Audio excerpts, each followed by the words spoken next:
মাদ্রাসার ছাত্রদের ভিডিও সামনে গেলে দেখবেন না, এটাই স্বাভাবিক। এই শিশুগুলো কোরআনের ছাত্র, যাদের জীবন জুড়ে শুধুই মাদ্রাসা। ছাত্ররা সাধারণত পড়াশোনা বাইরে খুব একটা বিনোদনের সুযোগ পায় না। ক্রিকেট খেলার মতো আয়োজনে তারা অনেক আনন্দ পেয়েছে। আজকে তাদের সেই ঐতিহাসিক ফাইনাল ম্যাচ। আশা করছি শেষ পর্যন্ত দেখবেন কার হাতে ফাইনাল ম্যাচের ট্রফি ওঠে। বিতারা একাদশ বনাম কলাখোফা ফাইনাল খেলা, আর এটি ধারাভাষ্যকার করবেন বিশ্বের সেরা ধারাভাষ্যকারগুলো। It's time to get the Southern Derby started. Time for the toss. Let me introduce these important people who are alongside. We are here in the final of this Touch Bangla Bank Bangladesh Premier League.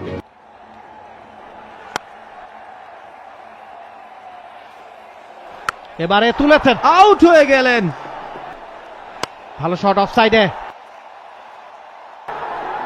Big wicket. Mid অফকে beat করেছেন পারভেজ ইমন, গ্যাপটা পেয়ে গেছেন, ফিল্ডারকে bit করেছেন, আরো একটা চারের মার। এবারে তুলেছেন, আউটই হয়ে গেলেন। ভালো শট অফসাইডে,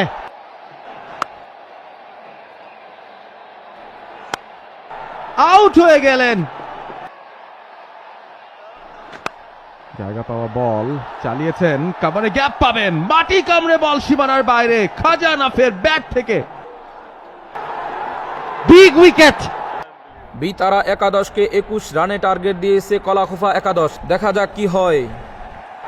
আউট হয়ে গেলেন, মাটি কামড়ে বল সীমানার বাইরে। Big wicket. ঘুরিয়েছেন, গ্যাপ পেয়ে যাবেন, 4 রান হবে। ম্যাচ কিন্তু শেষ। A moment to cherish, a moment to remember. একটি আনন্দ ঘন মুহূর্তের সাক্ষী হলো আমাদের এই দিনের মাদ্রাসার খেলা উৎসব। বিতারা একাদশকে হারিয়ে কলাখোফা একাদশ আজকের ফাইনাল ম্যাচ জিতে যায়। খেলা শেষে অতিথিবৃন্দ সকল ছাত্রদের কাঁধে ক্রেস্ট তুলে দেন। 2 উইকেট সহ 16 রান করে ম্যান অব দ্য ম্যাচ নির্বাচিত হন মাইনুদ্দিন।